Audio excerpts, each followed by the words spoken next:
हाँ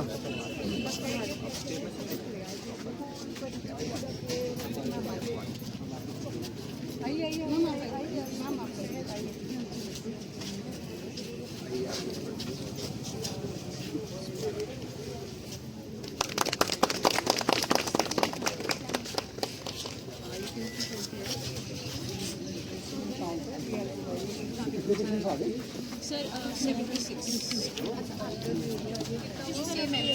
फैकल्टी और काउंसिल का अलग है। ये काउंसिल का अलग है और इसका ट्रीटमेंट का अलग है। सब कुछ और अभी काउंसलिंग वो भी जाएगी। काउंसलिंग मैम हम इंडिविजुअली भी कर रहे हैं और मैं तज़ीम फातिमा जी बता रहे हैं। हमारा वो लगा हुआ है चीफ कंप्लेंट आपसे बता देंगे क्या हो रहा है।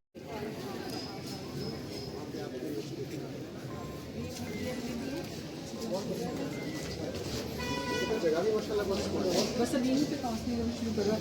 सबको इकट्ठा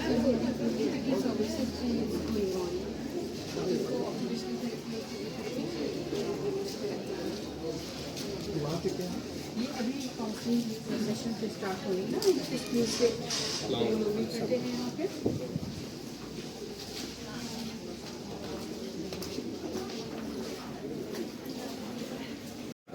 कैसे है ये सभी ये सभी काउंसलिंग सेशन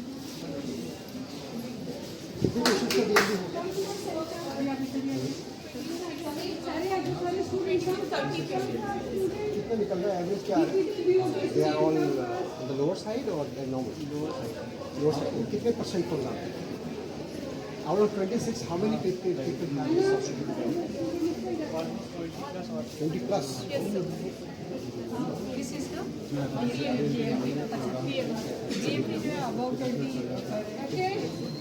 लेकिन अभी तक किसी का -1.2 से मतलब बढ़ावा नहीं है। सारे लोग ऑर्थोपेडिक हैं। Exactly वही को पूछना है। मतलब ये जो गर्ल्स हैं बॉयज़ हैं जो अभी सिर्फ 23 ईयर्स के हैं उनका भी काम है। तो ये काउंसलिंग सेशन शुरू करवाए थे।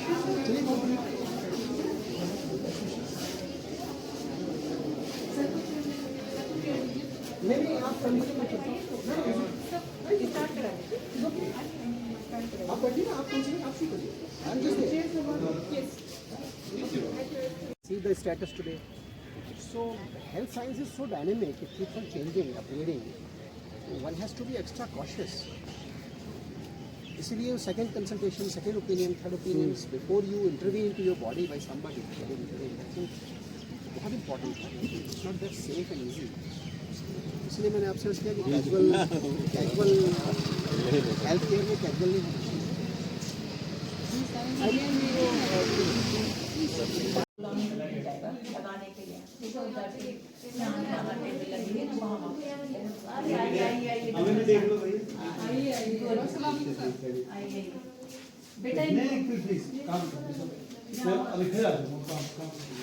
लेकिन सबकी एंट्री करवा दीजिए। हमारे बीच में बहुत सारे मरीज भी हैं, स्टूडेंट भी हैं और यहाँ पर नॉन मेडिकल स्टूडेंट भी हैं एंड मेडिकल स्टूडेंट भी हैं। तो ऐसी क्या वजह है कि सबको एक ही प्लेटफॉर्म पे लाकर हम चाहते हैं कि यहाँ फीमेल्स भी हैं और मेल्स भी हैं। तो मैं आपको बता दूँ कि दुनिया के अंदर कैंसर एक ऐसी बीमारी है जो बहुत ज़्यादा बढ़ रही है और हमको कैंसर के नाम से ही लगता है कि इसके बाद तो हमारी मौत निश्चित है। लेकिन हम ये बताने आए हैं यहाँ पर कैंसर जो पूरी दुनिया के ऊपर एक बर्डन है, पूरी दुनिया के ऊपर एक बोझ है, ये आप और हम मिलकर इसे बचा सकते हैं। आज हम ये बताने आए हैं कि इससे मौत नहीं होती अगर आप लोग जागरूकता आपके अंदर आ गई, आप जाग गए, आपको पता चल गया कि आपको अपने आप को कैसे बचाना है। तो उसी के लिए आपको मालूम है पूरी दुनिया के अंदर वर्ल्ड कैंसर डे हर साल 4 फरवरी को मनाया जाता है। और इसके अलावा national cancer awareness day India ने अभी 9 नवंबर को सेलिब्रेट किया। इसके अलावा अगर आपको मैं बताऊं कि इस जागरूकता का फ़ायदा क्या होता है, ऑस्ट्रेलिया ने 2018 में अपनी पूरे मुल्क को फ्री कर दिया सर्वाइकल कैंसर से, सिर्फ इसी कैंपेन के थ्रू।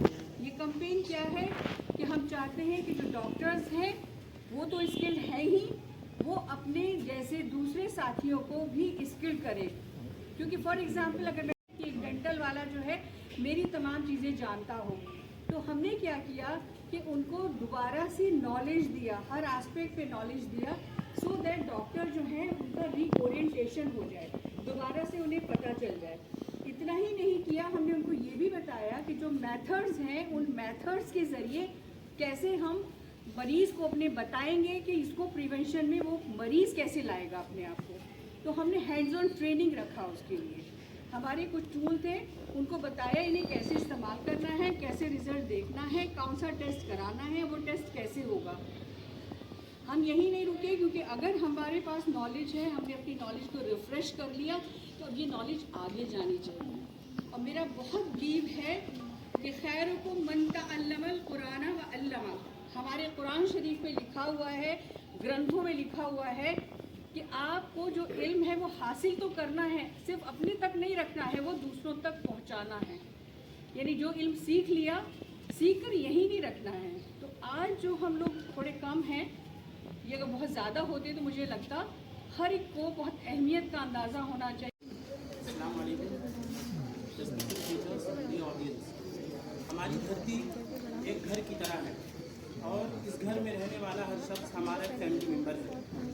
और हमारे फैमिली मेम्बर की कैंसर की वजह से जब भी वो कैंसर का शिकार होता है या कैंसर की वजह से उसकी मौत हो जाती है, तो एज अ ह्यूमन बीइंग हमें उसकी तकलीफ़ होती है और उसकी फ़िक्र होती है। इसी फ़िक्र के तहत हमारी स्कूल ऑफ यूनानी मेडिकल एजुकेशन एंड रिसर्च में 3 हफ्तों से कैंसर अवेयरनेस का प्रोग्राम चलाया जा रहा, जिसकी एक शक्ल आज का एक कैंप भी है। कैंसर उन बीमारियों में से एक है कि जिनको अगर हम अर्ली स्टेज पर डिटेक्ट कर लें तो उसका हम बहुत अच्छा इलाज कर सकते हैं। इसी तरह से अगर हमने समाज में, अपने घर में, महल्ले में, जहाँ भी हम रहते हों, अगर हमने वहाँ पर अवेयरनेस फैला दी, अगर हमने वहाँ पर लोगों को बता दिया कैंसर के बारे में, तो हम उससे काफ़ी हद तक छुटकारा पा सकते हैं। अगर हम कैंसर के जनरल कॉजेज, जो उनकी वजूहात हैं, क्यों कैंसर होता है, उस पर अगर हम गौर करें तो आज की जो हमारी लाइफ स्टाइल है और हम जो आज खाना खाते हैं, इसी तरह से अनजाने में तंबाकू का, बीड़ी का, सिगरेट का, इसी तरह से अल्कोहल का जो कंजप्शन हम करते हैं, वो हमारे लिए बहुत बड़ी वजह होती है जिसकी वजह से हमें कैंसर होता है। अगर हम गफलत में इन छोटी छोटी चीज़ों को बहुत लाइटली लेकर के यूज़ करते हैं और उनको इस्तेमाल करते हैं, लेकिन हमें नहीं पता कि आने वाले वक्त में ये हमारी ज़िंदगी के लिए थ्रेट हो सकता है। और अगर हमने इस तरह से यहाँ पे जितने भी लोग हैं, अगर हमने इन बातों को अपने महल्ले में, समाज में पहुँचा दिया, तो शायद आने वाले कल में हम किसी अपने को बचा सकते हैं इसके ज़रिए से। और आखिर में अपने स्कूल ऑफ यूनानी मेडिकल एजुकेशन और रिसर्च की तरफ से मैं एक शेर के ज़रिए से आपसे दरख्वास्त करूँगा कि आप भी हमारी इस मुहिम का हिस्सा बने और आप भी अपने महल्ले में जा करके ज़रूर अपने आप को एजुकेट करके लोगों को समझाएँ। शेर ये है कि हमने तुम्हें आवाज़ दी है बड़े नाज के साथ, हमने तुम्हें आवाज़ दी है बड़े नाज के साथ, तुम भी आवाज़ मिला दो मेरी आवाज़ के साथ। Thank you. यहाँ पे लोगों की कुछ ऐसी हैबिट्स या कुछ ऐसी आदतें हैं जिसकी वजह से वो यहाँ पे बहुत ज़्यादा पाया जाता है।